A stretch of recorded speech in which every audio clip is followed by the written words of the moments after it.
We'll hear argument this morning in Case 22-193, Muldrow versus the City of St. Louis. Mr. Wolfman? Mr. Chief Justice, and may it please the Court, Jatonya Muldrow maintains she was transferred from the Intelligence Division to a different job in the 5th District because she's a woman. That's sex discrimination, and it's unlawful under the plain terms of Title VII. Title VII bars an employer from discriminating against an employee with respect to the terms, conditions, or privileges of her employment because of the employee's sex. Respondent now concedes that a lateral transfer changes the terms, conditions, or privileges of employment. After all, a transferred employee cannot show up the next day and do her old job. Her job tasks have changed, and that's the most basic term of employment. So the only question left is whether transferring an employee because of sex is discrimination against that person. It is. Discrimination against, by its ordinary meaning and under this Court's precedent, means worse treatment because of a protected characteristic. With that, statutory analysis is complete. Which brings us to what 703A1 does not do. It doesn't require that an employer's conduct cause significant disadvantage, objective material harm, objective tangible harm, or the like. And contrary to the Eighth Circuit's understanding, as this Court observed in Teamsters, Title VII provides for equal opportunity to compete for any job, whether it is thought better or worse than another. The statute prohibits discrimination, period. If an employer transfers an employee because of a protected characteristic, that's discrimination, and it's prohibited by Title VII. The Court should reverse and allow Ms. Muldrow to prove her case. I welcome the Court's questions. Counsel, you said that in your opening remarks that worse treatment against a member of a protected class is a Title VII violation. What is the worst treatment? The worst treatment here is the discrimination itself. So differential treatment and worse treatment are almost invariably coterminous. And here, the worst treatment is she was treated differently than a male employee in the same circumstances, and we are prepared to prove that if we are given the opportunity. So it doesn't matter if her salary is the same, the work arrangements are the same. I know your argument in the briefs is that her assignments changed, but her pay did not and her rank did not. But none of that is necessary for you under your argument to make a claim. That is correct, Your Honor. The mere transfer is well, the transfer. We wouldn't say mere in this particular case with respect to Your Honor. Well, transfer but alone. The transfer itself makes the claim actionable if she was treated differently than a male employee would be under the same circumstances. So what work does the preposition against provide? It provides that the treatment has to be worse, and there may be circumstances which. So how is it worse, though? I mean, you're saying two things. One, you say that the mere transfer is enough, and against adds nothing, or it requires that the treatment be worse. But beyond the mere transfer, you don't argue that you need anything else. That is correct with respect to that is absolutely. So what work does against do? The word against is indicating that the operation of the conduct is against this particular employee. So that's the work that the word against is doing. It could be that it's just for emphasis, and there may be limited circumstances, as this Court indicated in Bostock, where different treatment among men and women is not necessarily discrimination.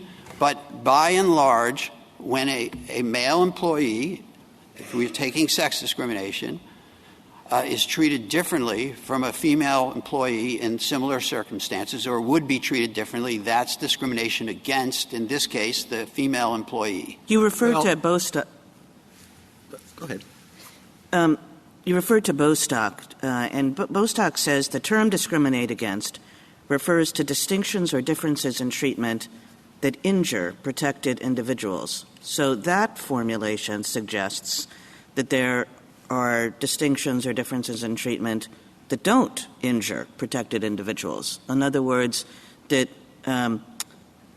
the injury is an added thing that one has to show in a discrimination suit. Do you not read that statement that way? I do not. I think, generally speaking, the injury is the discrimination itself. That's this Court's decision in Heckler versus Matthews. I mean, it's a funny sentence to write if that's what we thought. And then we can talk about whether, in fact, we can think about many kinds of distinctions and differences that don't injure anybody, but or that don't injure that person at least. But it's a funny sentence to write. Distinctions or differences in treatment that injure protected individuals if you think that all distinctions and differences injure protected individuals. Well, not necessarily all distinctions, but the way I would put it is that in the vast majority of circumstances, differential treatment and worse treatment are going to be the same thing. And that is that injury is going to occur in the vast majority of circumstances when there is a discrimination. That's this Court's decision, I believe, in Heckler versus Matthews. That's, in a sense, a premise of the Brown decision that, discrimination itself is injurious. And isn't terms and conditions of employment doing some work as well? I mean, you say that that's a conceded part of the statute and with respect to how they're interpreting it, and I understand that. But I would guess that differential treatment with respect to the terms and conditions of employment may be what you mean when you say that discrimination is happening in and of itself. That is correct in this sense. I believe I take your understanding here, which is that terms, conditions, and privileges are a limiting principle within the 703A1, which is what the D.C. Circuit said in the Chambers case. That's the work that terms, conditions, and privileges are doing. So but I guess the statute does not reach conduct outside the workplace. I know, but I guess I'm inviting you to think about discriminate against as Justice Kagan was positing it. She's highlighted a distinction between discrimination against someone that injures them versus discrimination that might not injure them. And I'm just wondering whether the fact that we're in the context of terms and conditions of employment does any work with respect to a determination that discrimination, differential treatment in this context, terms and conditions of employment, is inherently injurious from the standpoint of the point that Justice Kagan has made. I do take the point, and I think that is a possibility. But I'm putting it in a different frame, which is that terms, conditions, and privileges is a limiting principle within the statute, and that may indeed tell you what in fact is injurious in terms of 703A1. I agree. This is very I'm sorry if I'm just repeating questions, but it's a very obviously significant thing, and I found it extremely confusing looking at the briefs. You each say that the other concedes the point, and I don't see that can be right. I mean, I don't know what the hypothetical would be. Let's say, the transfer is from an office, on this hall to an office on the next hall that are identical. The responsibilities are identical. Everything is the same. One is a different paint color. Right. And yet the person says, I'm transferring you from this office to that office because you're a woman. Right. Is that actionable? There is no injury apart from, as you say, the fact of discrimination. Our position is, Your Honor, that is injurious. And let me explain. When you say that is injurious, I'm sorry, does that mean there is a separate, no separate requirement of injury, or that everything I've said, nothing is different other than that the person is moved and the manager says it's because you're a woman. Everything else is the same. You say that there is injury there, or that I guess you don't need injury. No, I would say there is injury there because there's discrimination. But let me explain why. I believe the questions here are revolving around, I believe, whether there's some de minimis type exception to the position that we're taking. And there are, of course, de minimis things that happen in the workplace, trivial things that happen in the workplace. So if, pink pens and blue pens are distributed to all the employees on a random basis, I think we can consider that trivial. But if they're distributed on the basis of race, immediately that becomes non-trivial. And I think most people understand that intuitively, that if those pens are distributed on the basis of race, that could be stigmatizing. In a sense, I realize that pens are not public education, but in a sense, that is Brown, because Brown said, look, we're going to hold constant the question of any tangible harm. Well, sure. I mean, our discrimination law has recognized for many, many years that there are stigmatic injuries, right, where just even if it's a very, very minor thing, sending one set of people to one water fountain and another set of people to another water fountain is stigmatic injury. So I accept that point. But are you saying that all discrimination is stigmatic injury? Like, no. I mean, because you started with, making people worse. I mean, there are differences and distinctions that people can make on the basis of protected characteristics that make people better off, right? I mean, if I decide one day that, every woman in my workplace should get a raise, I mean, that makes women better off. Right. And that is correct. And that if that is publicly known, that could be stigmatizing, in effect, both to the women and to the men. And can I explain why? To the women, it might be that if we're doing this solely on the basis of sex, the person might say to themselves, well, I earned this. I earned this raise, and now it's being meted out on the basis of my sex or race or national origin. Now, of course, in your circumstance, the men might have a cause of action as well. But the point is that stigmatizing, if it's done publicly, if it's done privately, it's still denigrating and demeaning, even if it is not stigmatizing. And, that's what this statute is going at. Now, but are you saying then if the employer wants to increase diversity in the workplace and so promotes, say, some black employees and they get better jobs, then that's discrimination? That poses I want to answer that question, but I also want to say that is not posed by this case. I understand that, but it seems to me the answer you just gave, Justice Kagan, would logically apply to that situation. Well, it's a difficult question because if a employer has an affirmative action plan, that calls up this court's decision in Weber and Johnson, and it would have to be evaluated in terms of the guidelines set out in Weber and Johnson. And so there's a separate category of analysis for, okay, well, let me take the example you just gave, then I'll put race to one side. The example you just gave, you said it would be actionable under Justice Kagan's hypothetical of all women promoted. What if we want to have face first, we want women out there, we want to promote women, we want to show that we are friendly to women. Let's say it's a law firm and there's, the numbers of female partners are low, and so they want to bring that up. That's actionable? I'm not sure if is this some sort of requirement. I'm just asking you on Justice Kagan's hypothetical. If the employer's reason, it sounds to me like you were saying that was actionable. If there is a privilege of employment that is meted out on the basis of sex, that is actionable. And I think I can turn back to Justice Kagan's hypothetical.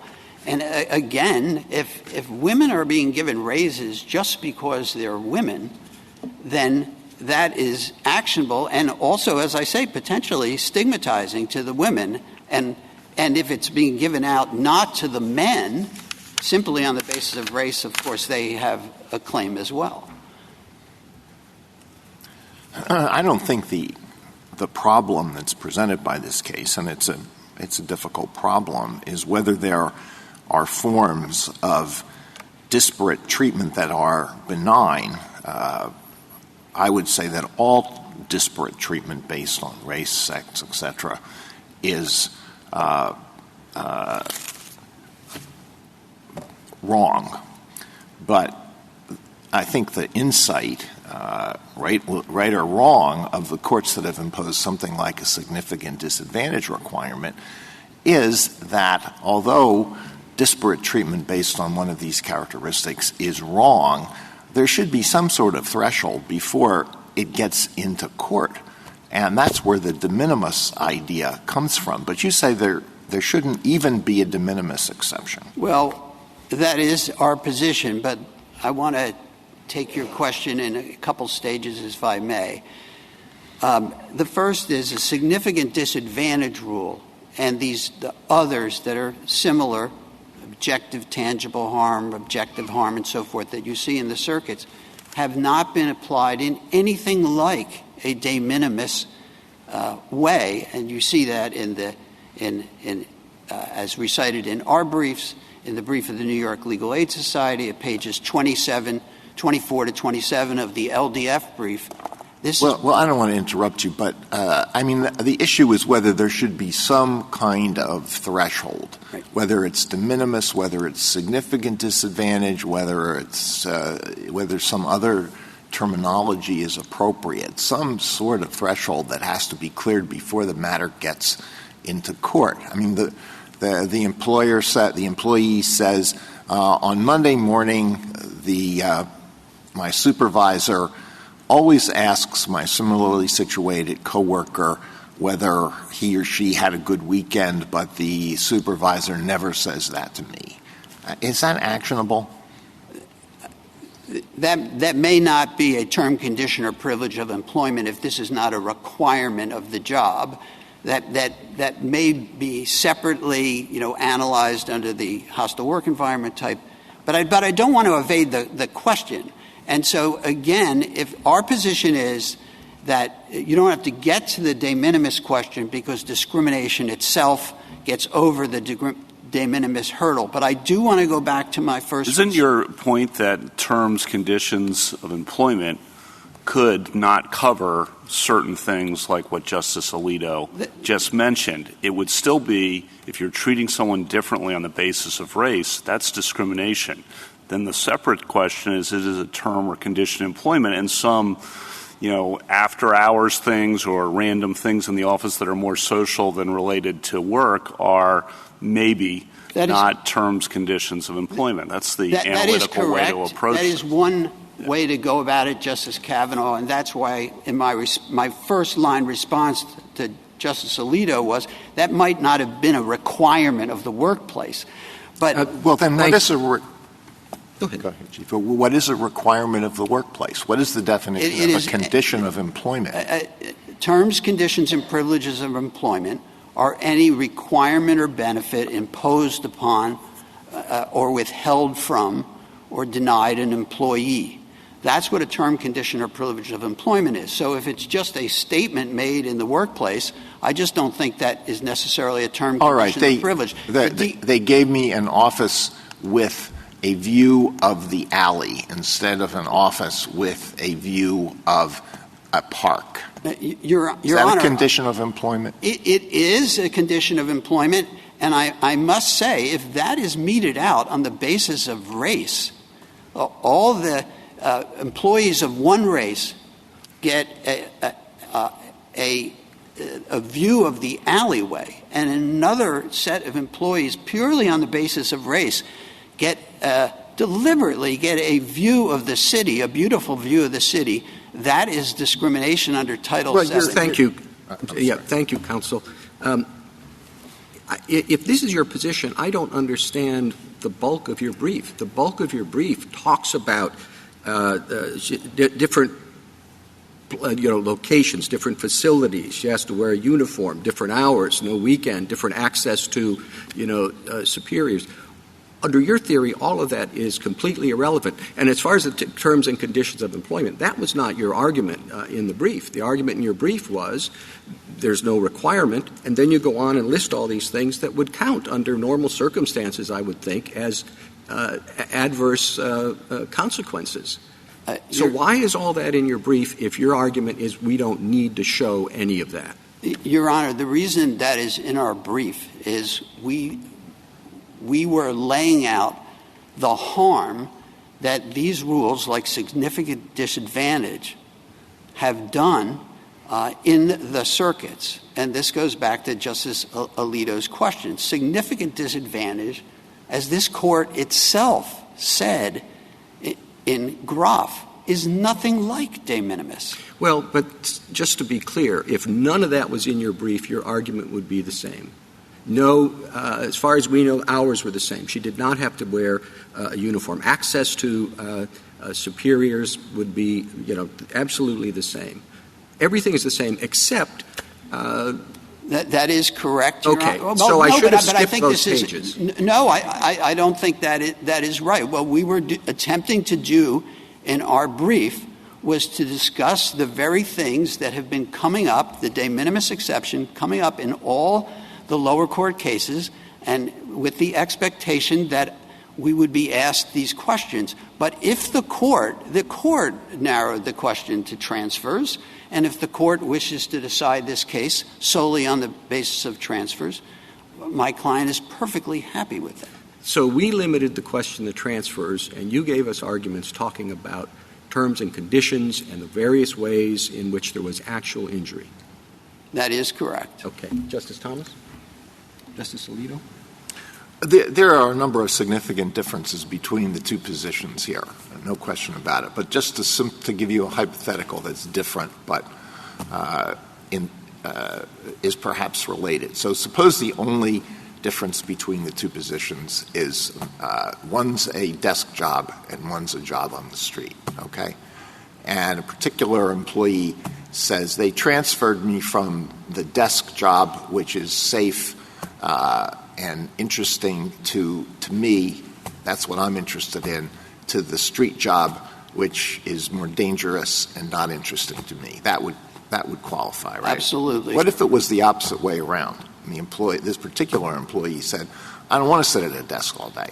I want to be out there where in the real world. That would qualify absolutely. as well. With Justice Alito, absolutely. That is the Teamsters case. The court says in Teamsters that some people might prefer the line driving position and some people might prefer the local position, and Title VII protects either of those choices against a determination by the employer of discriminatory intent.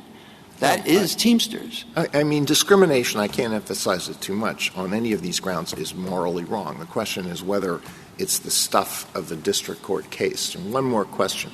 Some of our Supreme Court police officers prefer to work the day shift, and some prefer to work the night shift. So if someone is transferred from the night shift, which a lot of people wouldn't like, to the day shift, that may be viewed as an injury by that particular officer, right? And that would be enough. Absolutely actionable. That's the Threat decision in the Sixth Circuit. That's the Hamilton decision in the Fifth Circuit. And what if it's the other way around? Shift changes on the basis of race or sex are unlawful. Okay, thank you. Justice Sotomayor? Justice Kagan? I mean, just to make clear I understand what you're saying. You're saying that there is an injury requirement, but that the fact of discrimination satisfies the injury requirement in all but the most extraordinary case. Well, yes. I mean, and I don't want to put my toes in too deep, but this is what was reserved in Bostock and clearly does not have to be dealt with here, which is, there may be deep-seated understandings and that people never think of sex-segregated bathrooms as discrimination. That's correct. This goes back to the point I made earlier, Your Honor, which is that differential treatment is almost invariably worse treatment if it's done on a basis of a protected characteristic. Justice Gorsuch? There was some suggestion in some of the amici, we have so many amici, that employers might respond to a decision in your client's favor by redefining the terms, conditions, and privileges of employment so that you may be reassigned here, there, or wherever. And I want your thoughts about that. And I'm not sure I understand the question, Your Honor, with all respect. No, fair enough. That's my fault. So what if an employer says your job isn't defined as sitting at a desk or walking the rounds around the building or whatever it may be, or being on the beat, but it is defined as any of those things, so that it isn't a term, a condition of employment that you are a desk job or on the beat? And, if the terms and conditions of privileges of employment can an employer define its way around the problem? I think the answer is no. If that determination that you're suggesting was made in response to a charge or a suit or No, it would be made ex ante. So we hire all of our police officers, and you can be subject to any of these things. That is the suggestion of at least some of our amicus. And that might be permissible, but I want to have two caveats. Mm-hmm. First, if there was evidence that itself was done out of discriminatory intent, that would be unlawful. Secondly, if any given change within that broader context, so 6 months later a change is made, consistent with the literal terms of that, but done with discriminatory intent, that would be actionable under Title VII. That may be very difficult to prove, I understand, but that would still be actionable. And then I want to give you a chance to just flesh out your position, which I understand has been subject to some questioning this morning, that in adopting the Civil Rights Act of 1964, Congress sought to root out discrimination, root and branch, and that all of it is impermissible and presumptively injurious. That is our position. And if I could take you to the words of the statute as to why we know that's so.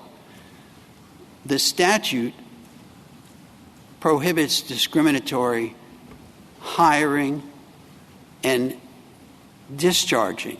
And the purpose of terms, conditions, and privileges is to catch everything else between those two endpoints. And that's how we know that it's meant to eradicate discrimination in the workplace. It doesn't do it perfectly, but that's the intent. Thank you. Justice Kavanaugh? The amicus brief of the District of Columbia, joined by, I think, 8 states, supports you, but says that it would be helpful if we were to rule for you that we repeat something the D.C. Circuit said in its in-bank opinion in Chambers, quote, not everything that happens at the workplace affects an employee's terms, conditions, or privileges of employment, end quote. Are you in agreement or at least tolerate a statement like that? Mean, I think that is true, that not everything happens in the workplace alters one's terms, conditions, and privileges of employment. I think that may be true of one of the hypotheticals that Justice Alito posed. And on transfers, I think your point was, in the brief at least, that transfers are heartland terms, conditions, or privileges of employment. It's about the job itself. And that we don't need to resolve kind of the outermost reaches of what terms, conditions, or privileges of employment would cover. Is that correct as well? A transfer decision to either withhold the transfer or to give a transfer is the functional equivalent of a hiring decision or a discharge decision if it is in the heartland of terms, conditions, and privileges. Thank you. Justice Barrett? So let's say that I think the phrase discriminate against carries with it, scoops in with it some sort of injury. But I also think, the QP was restricted to transfers, but I also think that you can look at a transfer. It must be looked at objectively, but yet in the eyes, because transfers can change depending on the eye of the beholder, right? You had some questions like that. I prefer the day shift, you prefer the night shift.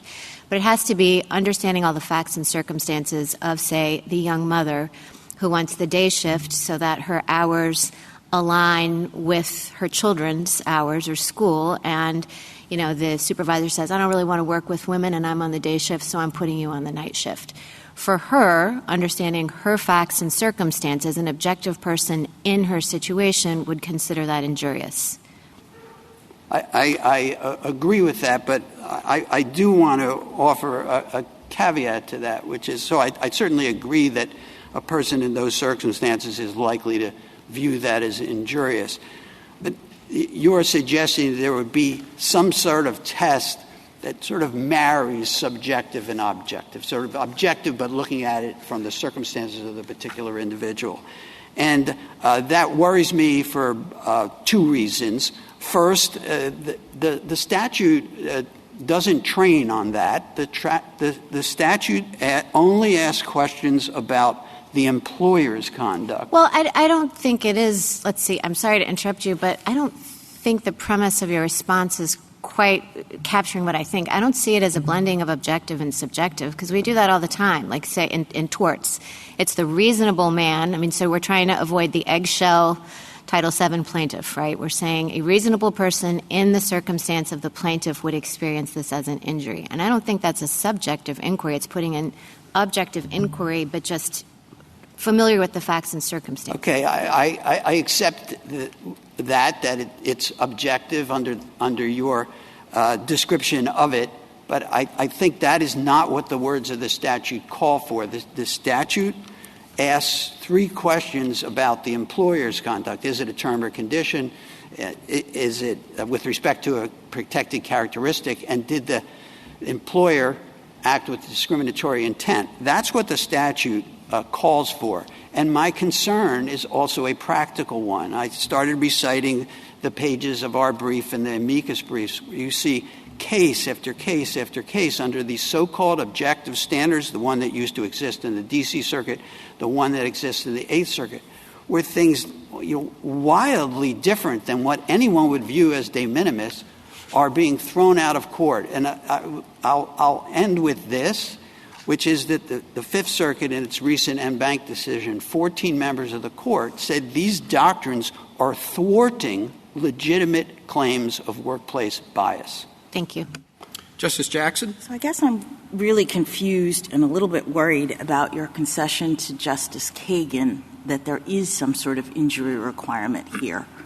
I look at the text of the statute, and it seems to be doing what you said at the end with respect to Justice Barrett, which is identifying when there are unlawful employment practices. So the statute begins, it shall be an unlawful employment practice for an employer, and then we skip down, to discriminate against any individual with respect to the terms and conditions, et cetera, of its employment because of these protected characteristics. So to the extent that we are identifying sort of what is morally reprehensible, what is unlawful, I suppose we're just saying when someone discriminates with respect to these terms and conditions. So then the question, I guess, is what does it mean to discriminate? And I don't know that that necessarily means that there has to be some sort of injury. As I look at Bostock, we have a definition in Bostock that discriminate means roughly the same as it meant in 1964, quote, to make a difference in treatment or favor of one as compared to others.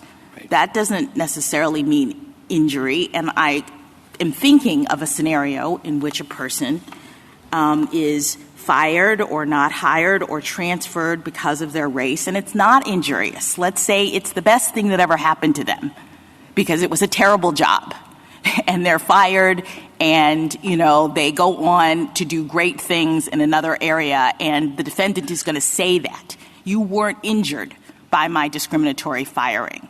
So I don't understand why injury is doing work in this analysis. Well, I don't disagree with anything you said, and if I made a concession, I certainly, of the type you're suggesting, I didn't mean to do that.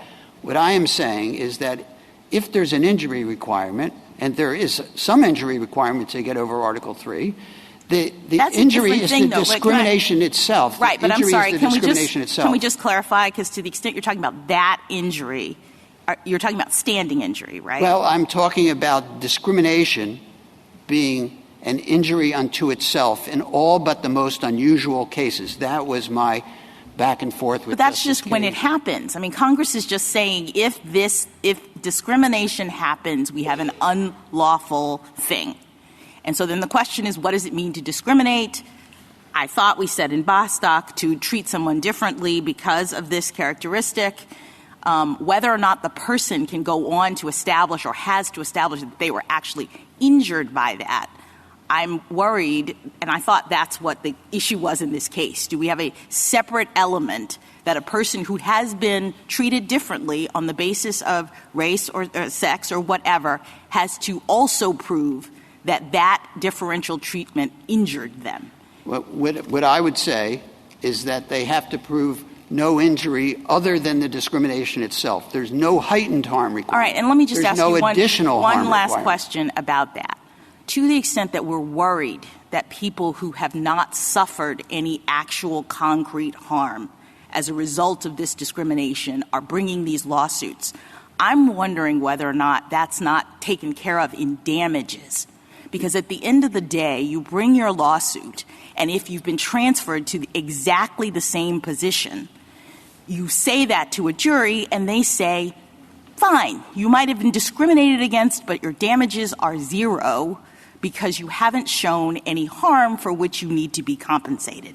Am I thinking about that correctly? That is correct, and we make this point at some length in our opening brief and reiterate in our reply brief that the idea that frivolous claims or marginal claims are going to come through is very unlikely. One needs to have damages to have a sensibly viable case to bring in federal court. And one of the reasons that we and amici talk about the kinds of cases that are being brought in the federal courts and being thwarted is they're all in the heartland. I mean, the transfers may be most in the heartland, but we see cases about denials of training on the basis of race. So that is the work of the stuff that the Chief Justice is talking about in this case, right? You want to show that this person actually was harmed in the sense that she could bring a case and get damages from the jury because something, happened to her. But it's not an element of making the claim, correct?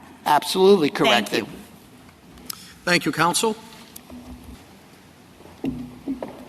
Ms. Brown? Thank you, Mr. Chief Justice, and may it please the Court. Forcing an employee to transfer because she is a woman is discriminating against her with respect to the terms and conditions of employment under Title VII, regardless of whether one position is significantly worse than the other. That's the plain meaning of the text, and it's consistent with this Court's long-standing precedents, which recognize that the statute strikes at the entire spectrum of disparate treatment in employment. The city fights against the clear text principally by claiming that the phrase discriminate against incorporates a significant disadvantage requirement. But to discriminate against simply means drawing distinctions that injure protected individuals. And this Court has repeatedly recognized that being denied equal treatment because of a protected characteristic gives rise to an actionable harm. That's all the statute requires.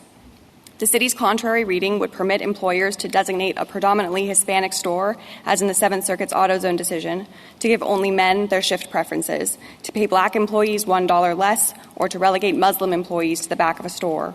Those results are inconsistent with the statute Congress enacted. The Court should reverse and instruct the lower courts to apply the text as written. I welcome the Court's questions. Can you have discrimination that is perceived by someone who is, you say that this is law enforcement and we need in this particular precinct more black or Hispanic officers, and so you are moved or transferred because of race? So there is I think that is a discrimination claim, and that would be actionable, and that would qualify. There is a bona fide occupational qualification exception, which does not apply to race. But won't that run headlong into the focus on diversifying the workforce in certain situations? So we think that there is adequate room within the bounds of Title VII to create opportunities for diversity and to ensure that that there is a diverse workforce through recruiting, through mentorship, through programs that... No, I'm talking solely about transfers now, that you need more black police officers in certain neighborhoods, say in St. Louis and the Page, West Page, or Cook area.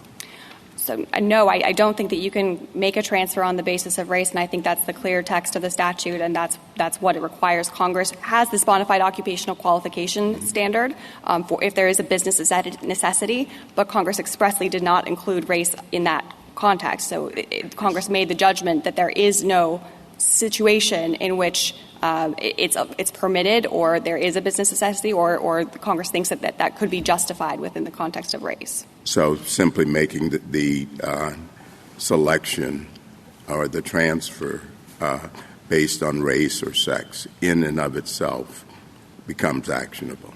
That is our Nothing position. more. Yes, that's our position. We do think that when an employment decision is made on the basis of a protected characteristic, that is the denial of equal treatment, and that's a harm that this court has recognized in many cases, including Heckler versus Matthews, as my friend said. Allen versus Wright makes the same point. There are other cases as well, but that we think is the only harm that the statute addresses. Counsel, is there anything that Mr. Wolfman said with which you disagree?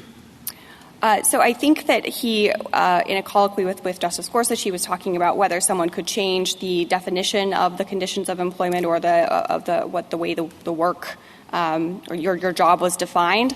I think our position is that any kind of job assignment will necessarily qualify as a term, condition, or privilege of employment. It doesn't have to be set out in the way that the job description is written. And so I think that we think that it doesn't matter if the job assignment description is altered because of discriminatory reasons. What matters is whether this particular person was assigned new responsibilities based on a discriminatory basis. Can you see any transfer that wouldn't qualify as discriminatory, assuming that it was based, the chief posited one where you're going to be moved from one end to the other end of the floor, let's say? I find it hard to posit that the only difference would be the color of the wall. But it could be, as your colleague said, because one has a nice window and the other one doesn't. And I may think of that as a de minimis. Sure. All right, and some others might.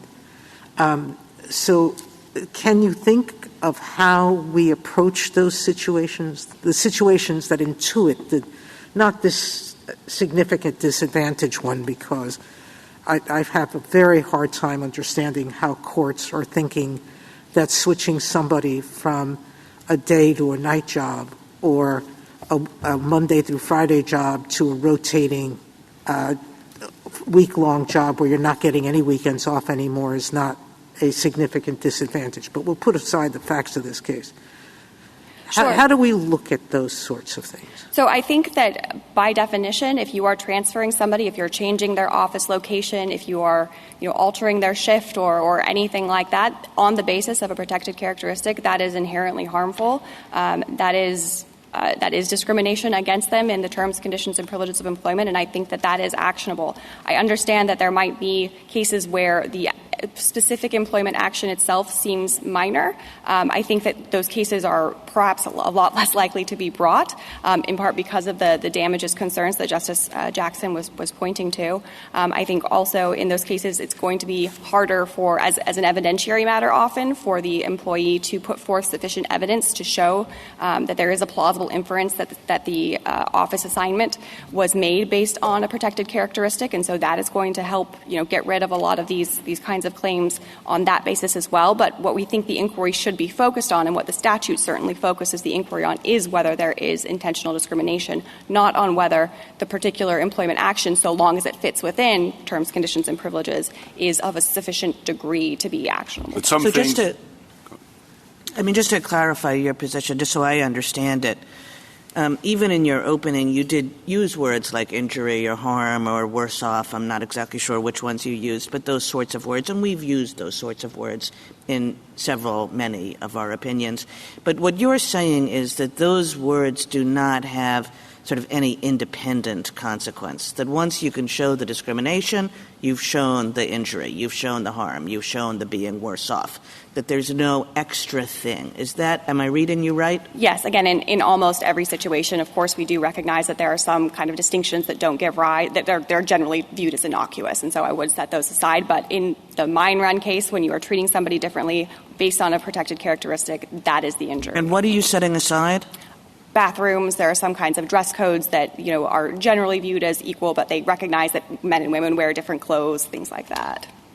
What is your definition of a transfer? So we don't have a definition of a transfer. The court, reformulated the question presented to focus specifically on transfers. Nothing in our position changes based on how you view a transfer. I think, most courts or the kinds of transfers that are generally addressed are, a change in location, in responsibilities, in supervisors, things like that. You want us to hold that it's always sufficient if it is alleged that there was a transfer on the basis of a prohibited characteristic, but you don't want to tell us what a transfer is. Again, I think that was a term that was introduced by the court. It's not a statutory term, but I think you could say when and the D.C. Circuit did something I'm sorry similar. to interrupt. How can we decide the case on that basis? Maybe it was unwise for the court to phrase the question that way, but the question is whether all transfers qualify. So don't you have to provide a definition of a transfer? So I would say that it is something like what I was suggesting. It's where the employee's responsibilities, job location, or supervisor have changed. I don't think it needs to be all three. So, for example, there's the Seventh Circuit's decision in AutoZone where an employee was transferred from one store to another on the basis of race. The allegation there was that the employer wanted to maintain a predominantly Hispanic store, and so they moved an employee over to another store to maintain that. The Seventh Circuit there held that was insufficient under either Section 703A2 or A1. We think that's incorrect. We think that kind of a transfer would certainly qualify. So you're saying a transfer is covered because there will always be changes in conditions or terms. Well, then a transfer itself is not enough. You have to look at the conditions and terms. If it is from one place to another, it's a transfer, and if everything's the same, then under your position it wouldn't be covered. Because you look at, there must be new conditions, there must be terms. And certainly if there are changes in conditions and terms, and many were documented, or at least at the summary judgment stage in the petitioner's brief. And that's a familiar inquiry and easy. But if you're saying that, if you're saying that there always has to be a change in conditions and terms, that's one thing. Saying it doesn't matter whether there is or is not, so long as there's discrimination, it seems to me that's something different. So there certainly does have to be a change in terms and conditions of employment. We think that any time there's a transfer, there will necessarily be a change in terms and conditions of employment because I take a transfer to mean at least a change in location, and we think the location is a part of the attendant circumstances that surround your employment. That's a part of your working conditions. The court has recognized in Meritor and On-Call and Harris that working conditions are a part of what is encompassed within terms and conditions of employment. So I think that by necessity, a transfer is going to fall into those categories. Okay, thank you, counsel. Justice Thomas? Justice Alito? Do you think it's helpful to say, quote, not everything that happens in the workplace it falls within Title VII? Yes, I think that would be helpful and it would be appropriate. I agree with what the District of Columbia's brief said, that that phrasing has helped the lower courts, the district courts there, have sufficient leeway to continue to dismiss claims that are not actionable. That maintains the kind of, Okay, so then what things that happen in the workplace don't qualify? So I think that phrasing refers to things like the informal workplace interactions, isolated incidents. The court in Harris, Monk, On-Call, Meritor has referred to things like offensive and distasteful jokes, even if they are kind of sex discriminatory or racist in some ways. Single one-off interactions like that. But you talk about one-offs in a footnote in your brief. But when you talk about harassment, you don't want us to import that statement here. I mean, that's standard here. It has to be severe and pervasive. No, that's not what we're suggesting. In the footnote in our brief, we suggested that, or we were explaining that I think one-off incidents in those cases, it's less likely that those are going to end up to being actionable, even if it is a one-off situation that affects your terms and conditions of employment, simply because in those instances it's going to be harder as an evidentiary matter to put forth sufficient evidence to show that there was intentional discrimination. Well, what if the supervisor is always nasty to me because of my sex? Always. Does that qualify? That, I think, would be analyzed under the hostile work environment cases, and it would depend on whether the nasty treatment was severe and pervasive. Well, why does that have to be severe and pervasive, but there's no threshold requirement for any other form of workplace discrimination? So the court has explained that in the hostile work environment context, the question is whether there is a constructive alteration of the terms and conditions of employment. And so the question is essentially whether the employer has effectively required you to submit to that harassing treatment as part of the working environment that you're in. And I think, a background kind of lurking factor in those cases is also whether the conduct that you're speaking about there is attributable to the employer as an employer. And, the employer is not always going to be responsible for everything that the supervisor says. Okay, one last question. Suppose you're talking to a district court judge, and the district court judge says, look, every year I'm getting 500 new civil cases. And you're telling me that I cannot dismiss for failure to state a claim a case that alleges only really trivial disparate treatment. And you say, well, don't worry about that because after discovery, I may be able to grant summary judgment, or after trial, the damages aren't going to be significant, and really that's not an answer to my problem. It's really helpful to me and consistent with what I think belongs in federal court, not what's moral and immoral, but what belongs in federal court, to be able to dismiss these trivial cases at the outset as soon as I see the complaint.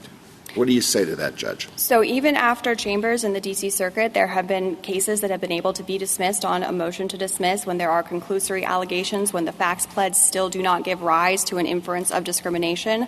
You still do have to plead something that's going to help give rise to that inference of discrimination, whether that's a comparator in a similarly situated position, or whether that's other conduct that suggests that these minor employment incidents are attributable to discrimination. And so there are cases, we've cited some in our brief. I think the District of Columbia in its amicus brief cites additional cases from the district where those cases have been able to be dismissed. And of course, discovery can be limited. Motions for summary judgment are often granted. And I would also say that even in the transfer context now, when the courts have required this kind of significant disadvantage requirement, you're always getting through, or almost always getting through, to summary judgment, because courts have recognized that at least in some instances the change in position is sufficient, and so courts are addressing those then too. Justice Sotomayor, Justice Kagan, Justice Gorsuch. Ms. Brown, you, in some of your discussions, a lot of what you said tracks what the D.C. Circuit said in Chambers. And I just wonder, is there anything in that opinion with which you disagree? No, I don't think that there is. I think they set aside the question of whether there's a de minimis exception. Of course, we think that the court could do the same here. Any transfer is necessarily going to be, we think, more than a de minimis injury. In our view, we think that there probably is no real de minimis exception here because of the significance of the injury based on a protected characteristic, that discrimination in and of itself, it seems hard to characterize as trifling or insignificant or hardly worthy of notice. But we think that, the opinion by Judge Tatel and Judge Ginsburg was a very good opinion, and we do agree with it. That's what I thought the answer would be. In your colloquy with Justice Kagan, you briefly mentioned bathrooms and uniforms and suggested they might be okay. And I'm wondering how, under your theory of the case. So I think that there is this kind of narrow set of circumstances that I just referred to where there are distinctions based on sex have kind of always been treated as innocuous. And I think those circumstances raise their own kind of special set of issues, and there are cases that might arise within that context where you question whether the specific set of bathrooms or the grooming standards fall within that innocuous kind of characteristic. Innocuous, by innocuous, do you mean non-injurious? Yes, exactly. So you think there is an injury requirement here? Yes, it's the injury that is inherent in unequal treatment in most circumstances. In almost any circumstance, when you're talking about protected characteristics, I think that there are some differences with sex, and that this court has recognized those, other courts have recognized those. The court hasn't really fully fleshed out, I think, like the theory behind that. If I had to guess, I think it would be... I'm not asking you to guess, okay, I won't guess. But I'm asking for your help, so keep going. My sense is that the intuition behind the distinctions in those cases is that in the mine run case, a gender-specific bathroom or a uniform is not going to give rise to the kinds of stigmatic or dignitary harms that we usually associate with unequal treatment on the basis of sex. I think that there are obviously distinctions or there are cases when that won't be the case. If the bathrooms are actually unequal, if the dress and grooming standards, trade on sex stereotypes or are themselves, more difficult to comply with for one sex than the other, then I think that you would be maybe outside of that kind of innocuous area. You at least think that there are some circumstances in which those distinctions are permissible under Title VII? Yes, we do. Okay, thank you. Justice Kavanaugh? On bathrooms, dress codes, and grooming standards, though, you couldn't have, of course, different standards based on race. Of course not. And I think that kind of suggests that the question there is not, or the issue there is not whether bathrooms or dress and grooming standards are conditions of employment, and it's not whether distinctions with bathrooms and dress and grooming standards are too immaterial to be significant. It's just pulling out that we do think that sex is sometimes different. Then a couple times, this is a little bit of a side point, but you said severe and pervasive when talking about harassment. My understanding, and this matters in some cases I've been on, it's severe or pervasive. That is correct. I apologize if I misstated that. And then third, at summary judgment, a lot of these cases are resolved, in my experience. Is that your understanding? Yeah, that's consistent with what I've seen and looking through the cases that were decided in the D.C. Circuit after Chambers. The majority of the cases where summary judgment was at issue, the employer prevailed in those cases even then, and that's based on whether there's sufficient evidence of intentional discrimination at that point. And this is Justice Alito's question, but I think it's always been pretty hard to dismiss a case on 12b-6. Yes, I think that's correct. You don't have to plead the prima facie case, as this Court has held. And so there are instances in which you can get dismissed on 12b-6 if the facts there just aren't there. But in the minor enough cases, I think you are getting to summary judgment even now. Thank you. Mm-hmm. Justice Barrett? I just want to be sure that I understand the government's position here. So the word discriminate can have no negative connotation, like I might have a discriminating palate, right? Mm-hmm. But because Title VII has the word against in it, discriminate against, it does carry some sort of injury. But the government's position, and maybe this is why bathrooms and grooming standards for men and women are different, the government's position is not that there's no injury, but simply that mere discrimination is the injury. And with race, that's basically exists all the time, but with sex, it does not always exist because not every distinction between men and women is injurious. That's correct, yes. Okay. Thank you. Mm-hmm. Justice Jackson? So just going back to Justice Alito's questions about trivial disparate treatment, I guess I didn't see those in the QP, and maybe I'm not looking at it correctly. I thought we had isolated the transfer determination in order to avoid having to say anything about whether or not there would be an injury requirement in a whole host of other situations to include the trivial or, allegedly trivial scenario. Am I looking? So I thought our opinion could say whatever injury requirement might exist with respect to certain kinds of other kinds of employment determinations, we took this case to focus on transfers. And with respect to transfers, we hold, and I guess you would have us hold, that it's enough under the statute that a person is transferred because of these protected characteristics.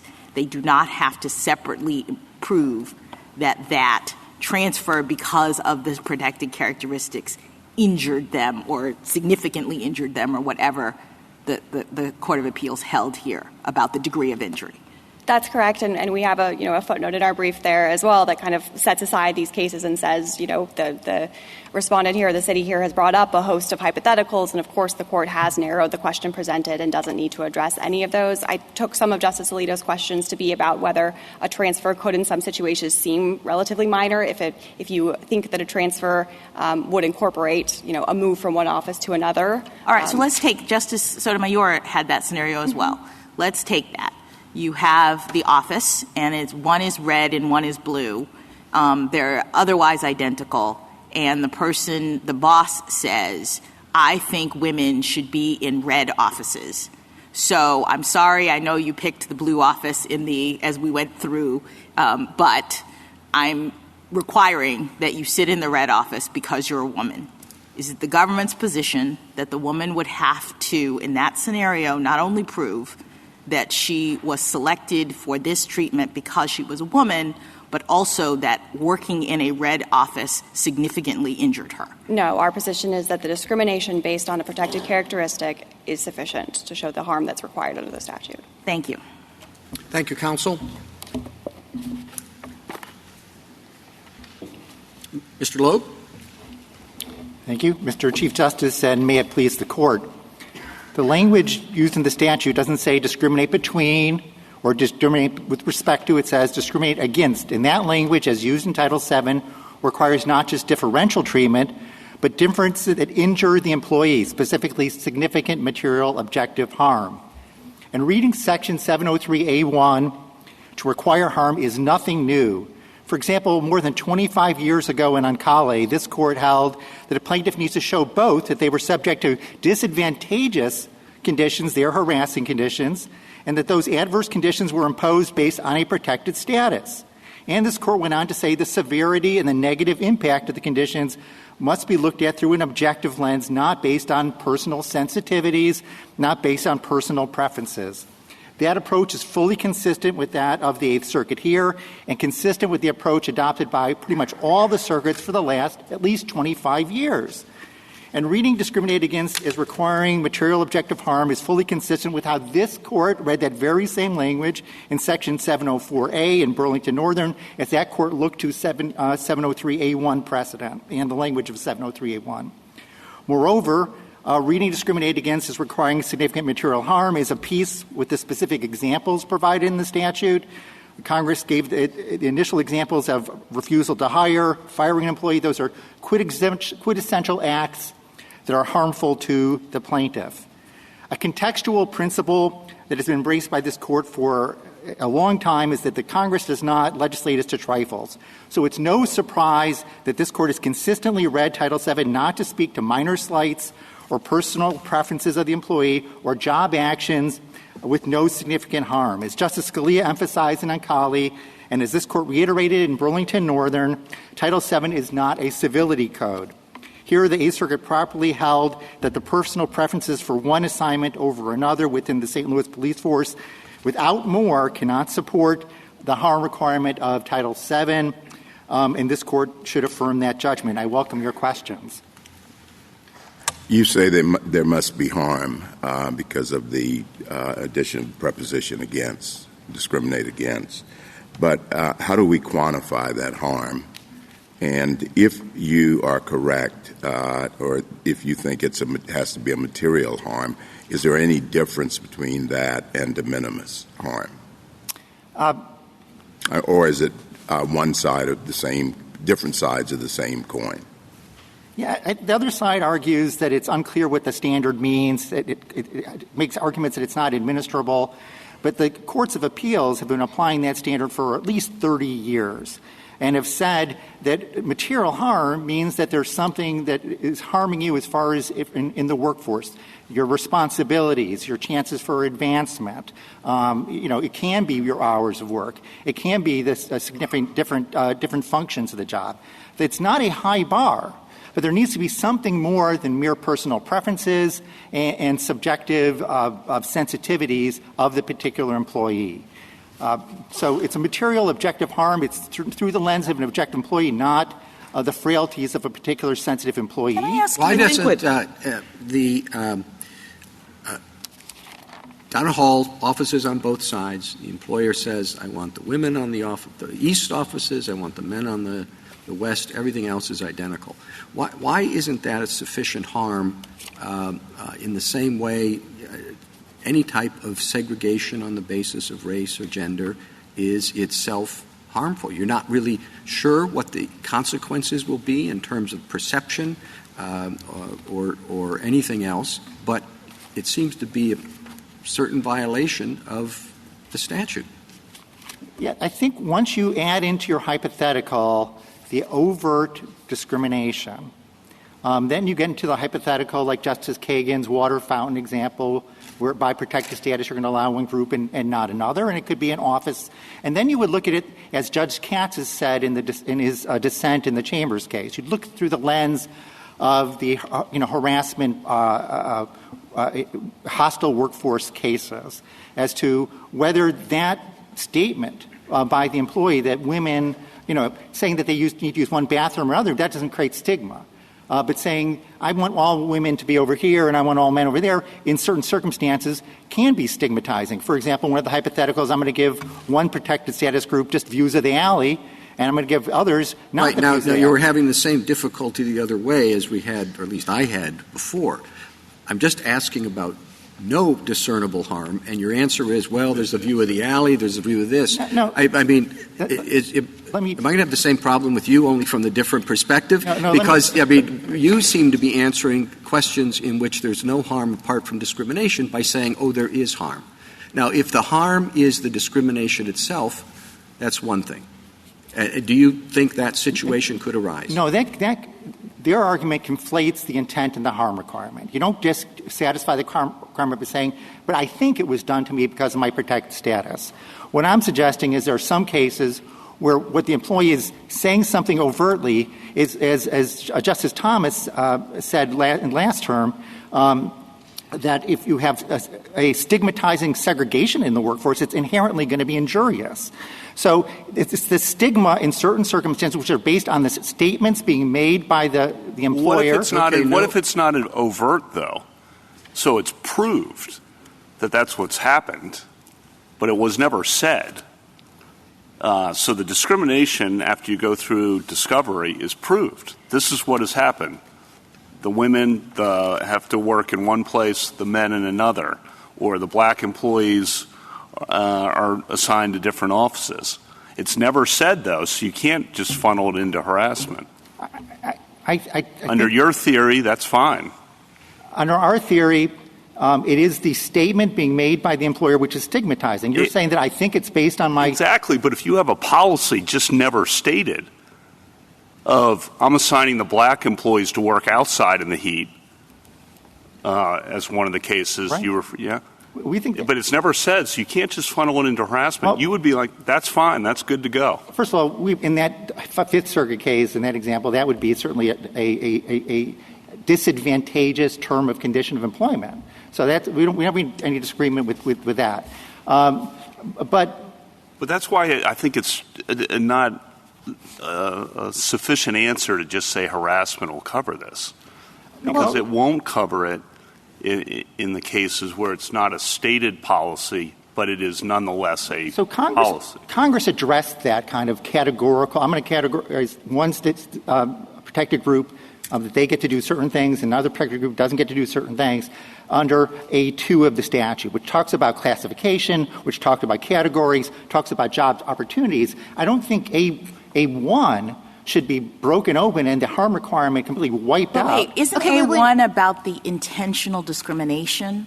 I mean, I thought the difference between A1 and A2 is about the effect, and A1 is about the intent of the employer to make this classification, which is why I'm resisting your suggestion that there is any harm requirement, as opposed to suggesting there is and perhaps it is being automatically satisfied.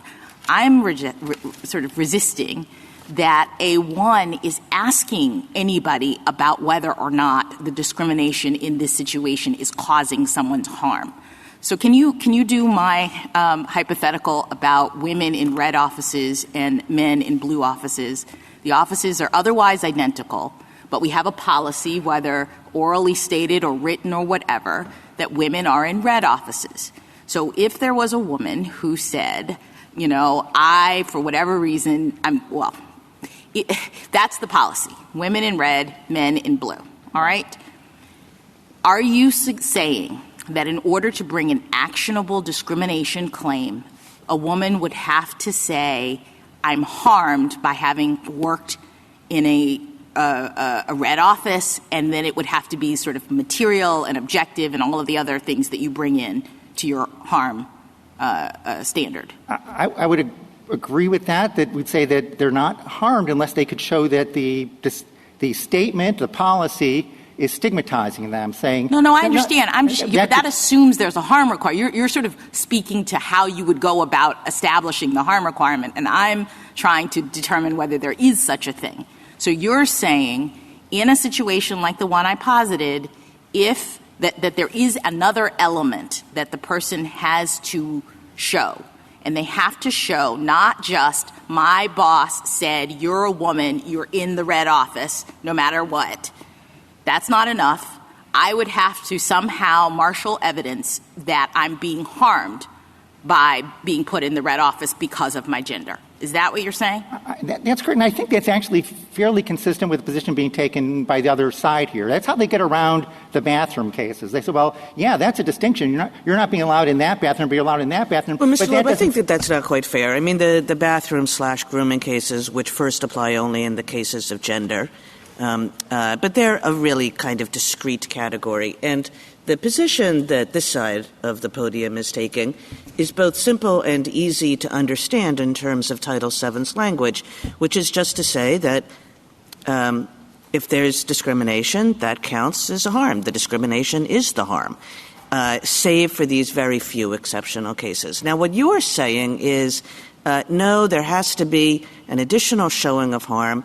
We recognize, you say, that harm doesn't really have to be material because you're including stigmatic harm in that. So now a court is going to have to, wander around going, well, how big is this harm, and is it really stigmatizing, or is it only a little bit stigmatizing? And that sounds both like something that you don't want any court to do and also something that the statute does not suggest. Well, it's the kind of analysis of which is done all the time regarding conditions cases under A1. The harassment cases are conditions cases, and the courts say not all conditions, even if based on a protected status, based on gender or race, even if it's based on that, the harassment is coming from... But harassment is different, and it's different because there hasn't been an actual change in terms, privileges, or conditions. You're doing the same job, you have the same supervisor, you have the same hours, you have the same everything. What we have said is, however, that constructively, and that's how you have to figure this out, there is a change because you're being subjected to something that might force you out of the workplace. Now, that's a very different situation from one where there's an actual change in terms and conditions. We disagree with that, Your Honor. I think if you read... I know you want us to disagree with it, but I don't see how you can get past the difference. Let me walk you through our reading of Oncali, which is, I think, clearly the correct one. So this is Justice Scalia's unanimous opinion 25 years ago under 703 elements, and responding to the argument that the court's approach was too broad, too liberal. At page 80, Justice Scalia holds that the challenged conduct must be because of a protected status. But then he goes on to say it separately holds that not all conditions imposed by protected status will qualify. And he says that's because of Title VII's text, referring to discriminate against. He says that text indicates that the statute only covers disadvantageous terms and conditions. So not all harassment that affects your conditions of employment, and even minor harassment affects your conditions of employment. It needs to be disadvantageous. And, of course, then the court went on to reaffirm the objective standard. They argued that there's no harm requirement, and subjective preferences, subjective sensitivities all will support an action.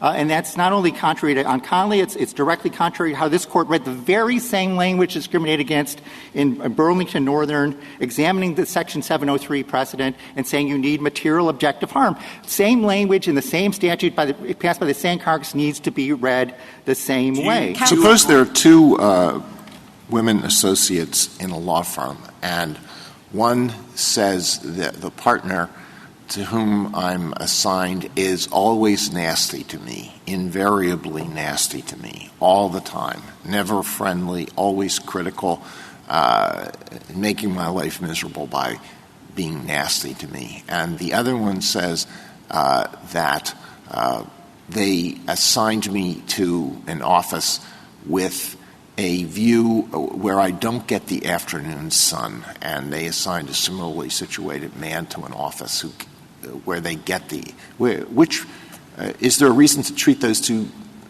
women differently? I don't think so. Those kind of minor slights and grievances are what this court in Burlington Northern warned that if you opened their door to those kind of lawsuits and had no meaningful threshold, the federal courts would become the super personnel department, not just for all private employers, but for state governments and for local governments. Well, I don't know that the woman who says that the boss is invariably nasty is alleging something trivial. But what I'm asking about is the suggestion that any transfer from one office to another qualifies. But if it has to do with unpleasantness in the workplace, then anything goes. I mean, there are cases about transfer from one side of the office to the other, and the courts of appeals have all held, and the district courts have held, that that is not a material objective harm. You know, if you gloss on some sort of express statement, I'm doing this because of race, I'm doing this because of protected status, then you start looking at it under a stigmatic approach of injury. But you don't want to micromanage every personnel action. The scary thing about their position is, and in the SG's position, very clear, it's like everything that happens in the workplace, every assignment, giving out pens to employees are going to trigger lawsuits based not just on... Well, let me focus you on the facts of this case and not the pens or the red office and the blue office. And I want you to put aside any quibbles that you have with the other side about the facts and, and the summary judgment record. This is different than the red office to the blue office. Okay, so she was transferred, and let's imagine here that you have evidence that her supervisor said, because he did replace her with a man, I just don't really like working with women. I want to work with a man, so I'm going to transfer you to this different district. And an objectively reasonable person in her circumstances, even though the job title and the money and all of that didn't change, would view that as less interesting. The job responsibilities changed. She lost access, putting aside the facts about, the access to the unmarked car and the uniform changes in the FBI task force, putting all that aside. It was an objectively reasonable person would find that less desirable in her position because of the conditions of the employment. But you say not actionable. No, Your Honor. So let me just talk. There's two sort of parts of that. One is these change in the conditions about the car, about the hours, and all those things, which the district court... I want you to put that aside. Just go with my hypothetical. If she had proven those things. So okay, but I said just assume the facts as I told you. Those could certainly support a objective material change. I mean, in Burlington Northern recognizes change in hours, particularly when you have a person who's a parent, and you look at those, like you said in your hypothetical, you look at the objective facts of the person and then how a reasonable person would look at them. A change in hours can be. Having a car can be. Change of responsibility. Change of responsibilities can be. If there's such that they're not... The district court was expressed. She alleged that it wasn't prestigious enough, but she didn't prove it. The district court said if she had shown me any proof... So to you, this is just a dispute about the facts. The facts are that the Eighth Circuit and the district court ruled based on the fact that she didn't prove those things. She had waived those things by not briefing them at summary judgment. And then they have the... if she'd proved them, she should win. If she had preserved it and proved them, I think she may have had a meritorious case to get to a trial. But she did not. Instead, as the Court of Appeals said, once you eliminated all the other things that were either attributable to the FBI, which includes the car and the hours, and you eliminate the things that she waived, all that's left here is her personal preference that she, instead of being in the intelligence division, she wanted to stay in the intelligence division over Department 5. She admits it's commonplace in the St. Louis Police Department to move people around based on safety needs. She herself has been moved several times in and out of the intelligence division. She admits when a new supervisor comes in, that they commonly... But it's her preference, and let's say the supervisor, so let's say that she doesn't prove all of the other things that we're disputing and talking about here, like the FBI stuff. She says, I really like this job better, this is my preference, and he says, sorry, I prefer working with men. Then I think you would, that's the other half of your question, thanks for going back to that, is you would have to examine that through the stigmatic lens and look at whether the statement there is labeling women as less than, is creating a workforce where people are unequal and it's harmful just to work in that environment. So it very could be that overt statement, whether stated to her or it's stated as a class matter, in which case you might have an A2 claim, might in some cases support the requirement of objective material harm. But what you don't get to do is litigate about every assignment in the workplace, every little, whether you get this stapler or this pen, and to say, well, I think it's all being done to me for this reason, and now you get to summary judgment and you get to go on to trial because this court recognized in Bostock, that the sorting out of true reasons for a job action is often hard to discern and is almost always going to go to trial. And so what you're going to be doing is having federal courts inundated with these claims with an inability to weed them out at an earlier stage. Are you aware of cases about pens or colors of offices? There are cases about moving from identical offices from here to there and the personal about preference. Pens? I mean, I don't think when you're transferred from one office to another, one branch to another, that's a lot different, it strikes me. Certainly that could satisfy that as a condition. The question is it a disadvantageous condition? Why would it satisfy the terms and conditions if you're transferred from one branch to another, one division to another, if all the pay is the same, the retirements? If you move me from our appellate group to our tax group where I have no expertise, it's certainly going to be a material change, even though I'm not even changing offices. So you just have to look at the context of whether the responsibilities are different, whether the job change is disadvantageous to you viewed through an objective lens. That's a standard that the courts of appeals have applied for 30 years. Let me give you an example. And it's well-tried and tested standard. 29 years ago, Justice Sotomayor in the Williams versus R.H. Donnelly case, as a Second Circuit judge, rejected a transfer claim where the person said, I prefer to work in the Las Vegas office as opposed to here, and the transfer wasn't granted. The person said, well, this was being done on the basis of a protected status. That's it wasn't granted, so it's a little bit different than being forced to move there. But can I just ask you a question? You say whether it is the job change is objectively disadvantageous, I think, is the standard that you're imposing. I'm wondering whether or not that same standard exists across all of the categories in sub 1. In other words, does a person who's fired have to also demonstrate that that firing was objectively disadvantageous, and could the employer defend on the grounds that you went on and you got a better job and, it turns out this didn't hurt you at all? Is that the sort of logical thing that one could get into if we start suggesting that there's another element related to harm in this statute? I think there's an ambiguity about whether the discriminate against language applies to the first two listed items, hiring and firing. Then it says, otherwise discriminate and as to conditions or otherwise. I think it's more naturally right to apply to it. But I'm sorry, I thought we were reading the statute in the sort of way we do where all the things are similar. Yeah. So it's hard to say that discriminate against would be that different. Yes, right? and I think discriminate against is modifying those as well. So if that's true, then we would expect the other two to work in the same way. So is it your position that we have a scenario in which a person who has actually been fired also has to demonstrate, based on objective realities or whatnot, that firing was harmful to them? I think, as this court is, as Justice O'Connor has said, that hirings and firings are quintessentially injurious. And why isn't this the same, but being treated differently, being forced to move to a different set of circumstances, which is how we're defining transfer? Because, as this court said in Burlington Northern, while many transfers and reassignments will be injurious, not all will, and you need to look at the particular context. We're not, and so in a case like this, where someone is moved on a regular basis between departments, and where the only thing she can point to as far as not less supervisory responsibilities, no different pay, no different conditions, no different benefits, and she's waived all these other aspects, and all you're left with is, I just prefer one over the other. That cannot be the basis of a federal lawsuit, Your Honor. Otherwise, you're just opening the door to anything. The premise of your argument, I think, is that discrimination itself is not a harm. If I don't think it's impossible to read the statute in the very broad way they suggest. Let me explain to you a couple reasons why you should not. And first of all, it has been read that way, and it's been applied for 30 years in the courts of appeals. It's consistent with this court's A1 precedent saying there needs to be disadvantageous terms. But also under this court's trifle doctrine, you don't lightly assume that Congress is legislating as to minor job actions, minor harms, personal preferences. I'm sorry, I don't understand your answer to Justice Kavanaugh's question. So discrimination itself is or is not a harm?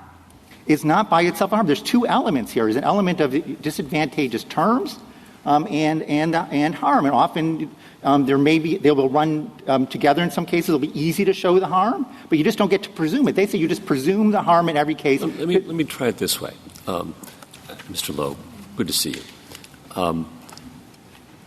I understand your point that in Cali and in Burlington Northern and elsewhere we've said that discriminate means treat worse than, injure the plaintiff. Got it. But I think we've also kind of indicated in our cases that when you treat someone worse than another person because of race or sex, that's kind of the end of it. And there isn't a further inquiry into how badly you treated somebody worse.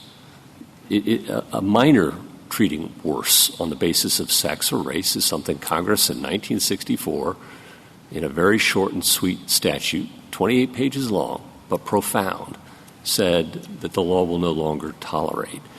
And once the courts get into the business of asking whether that injury is material or a reasonable person would be offended by it, that's a whole different extra-textual layer that's going to weed out a bunch of claims based on a judge's sensibilities about how bad is bad enough.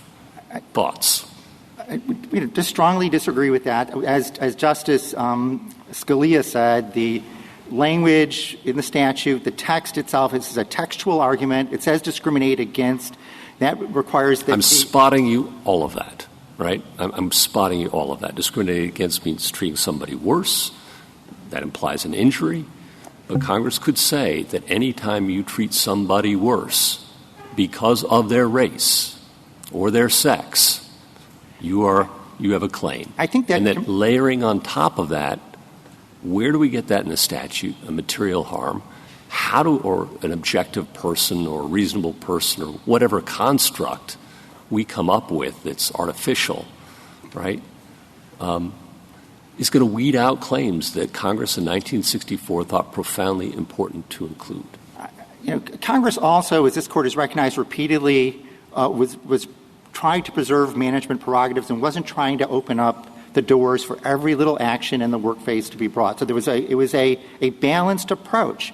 And this Court should not lightly presume, especially given the trifle principle, which Justice Katz has explained applies with full force here, should not lightly assume that Congress wanted to simply conflate the harm and the intent requirement, where basically you're reading the language discriminate against out of the statute. It could just say... But isn't the trifle principle just inconsistent with the idea the idea of stigmatic injury? I mean, we've recognized over and over again that discrimination itself can profoundly injure people. Just the fact itself that you're being treated differently from somebody else based on your race, based on your sex, et cetera. I mean, so as to anything, as to pens, as to water fountains, as to anything. Yeah, the stigma flows from either the messaging from the employer saying, I am going to give all people of this protected status views of the alley, that's what they deserve. That's a stigma. Right? And this Court has recognized in the harassment cases and outside of it that stigma is a material harm. And it can be you would look through an objective lens, and that is completely consistent with our opinion. But it doesn't mean just wipe away the harm requirement. And again, keep going. Sorry. What work is the words discriminate against doing if you take that view? The statute says because of protected status. It could say change of condition because of protected status. You don't need the word discriminate against. If you listen to their arguments, they're basically admitting that language has no force and is superfluous and is redundant. Well, I thought it meant treat differently because of your race, let's say. But that's the latter. And then that itself is a harm. I've always assumed. And then the question becomes, does it relate to a term, condition, or privilege of employment? And not everything in the workplace will relate to a term, condition, or privilege of employment. But transfers, I think, clearly would. And then when you get past that, there might be some circumstances of remedial programs or what have you that you nonetheless justify why you're treating people differently. But the idea that you're treating people differently because of their race could not be a harm, not be discrimination, I don't really understand that. Again, you could just read the statute to either eliminate those words or just say discriminate between or with respect and not say against. And that last part of the statute, because of protected status, would be doing all the work, and you would just presume harm because you did it because of that. And the first part of the statute, that part of the text is just being ignored. And look, where Congress wants to be more sweeping and to really root and branch, I think was, Justice Gorsuch, your language, they know how to do it. If you look at E16 in the statute regarding the federal government, as opposed to all private employers and state and local employers, they use broader language. Can I ask you a question? Are you suggesting that Congress had to include a harm requirement here? I mean, is it your position that it could not have focused in on the action, meaning make unlawful a circumstance in which the employer treats someone differently because of their race or gender? Let's just take out the word discrimination for a second. Are you saying that there had to be, maybe as a matter of constitutional authority or something, a harm that Congress was capturing with this statute? We think Congress could do that. The question is, did they do that here? Did they mean to open up for federal lawsuits for minor actions where there's no significant No, harm? I'm just asking. So if Congress had a value set that is similar to what others are focused on here, in which they thought that we are worried about employers that are treating people differently on the basis of these characteristics, we think that's a problem. Now, whether or not they thought it was causing other harm in the workplace or whatnot, we think that's a problem. So my question is, could they have legislated to address that particular problem? Yeah, and I think that goes to what I was saying to say about the federal government provision. I think they did a much broader provision there, which could be read that way. So there it talks about any personnel action, which is then defined under Title V, Section 2302B, to be discrimination for or against. And in E16, they say not just a personnel action, but they make very clear they want to be sweeping. They say there shall be the workforce shall be free from any discrimination based on the characteristics. Thank you, counsel. Justice Thomas? Justice Alito? Justice Sotomayor? Just so I'm clear, in responding to Justice Barrett, you said it's all disputed issue. I didn't think it was disputed that in her intelligence work, she worked essentially 9 to 5, Monday through Friday, correct? Correct. When she moved or was transferred, she didn't have a 9 to 5 job. It varied. Her hours varied during the week and on the weekends, correct? Absolutely correct. It's not disputed that she had a private car in the intelligence division that was taken away from her when she went to the other position, correct? Correct. And there is no dispute that she had to wear a uniform where she wore plain clothes previously, correct? So, now stop. Just answer my question. She alleges all those things but didn't argue them at summary judgment. Seems. All right. Are they material? They certainly could be. What wouldn't make them material? What objective facts would not make them material? You know, if I don't understand your test is what I'm saying. No, and it's a change in the terms, conditions, and privileges of the two positions. You're saying we have to overlay that with some sort of objective test. Does that mean she has to prove that she has children at home at night, or that she has to take care of her parents on the weekend? Are we then individualizing the test to find out whether she was somehow injured more than in her personal preference? I don't understand what you're saying. Well, in Burlington Northern, this court said you look at the particular context of the individual and then see whether a reasonable, objective person would have found. So you've answered my question. We're Justice Kagan? Justice Kavanaugh? Justice Jackson? Okay. Thank you, counsel. Rebuttal, Mr. Wolfman? Yes. Briefly, Your Honor.